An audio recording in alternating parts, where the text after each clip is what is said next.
Parlons désormais de la vinification des vins liquoreux. Il y a plusieurs façons de faire des liquoreux. La première chose, vous pouvez récolter vos raisins beaucoup plus tard, ce qu'on appelle des vendanges tardives. Cela permet en fait aux raisins d'accumuler davantage de sucre et souvent, selon les cas de figure, ils vont également sécher un petit peu, se flétrir et donc une partie de l'eau du raisin va s'évaporer, ce qui va concentrer davantage les sucres mais également l'acidité et les arômes. Ça, c'est déjà la première chose.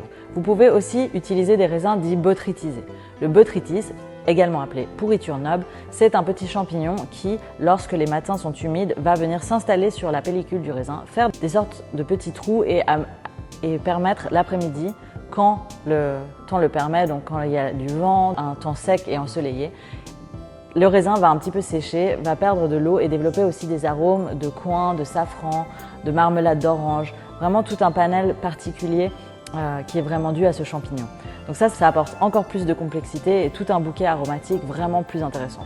Donc vous pouvez faire des liquoreux avec des vendanges tardives ou faire des liquoreux avec des raisins botrytisés. En Valais, on a une charte dite grain noble, confidentielle.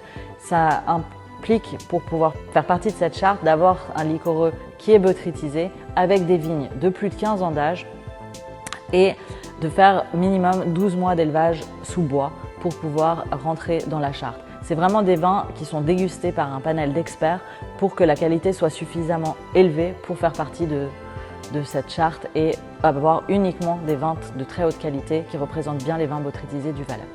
Si on regarde un petit peu maintenant en termes de vinification, quelle est la différence avec les vins blancs, rouges ou rosés?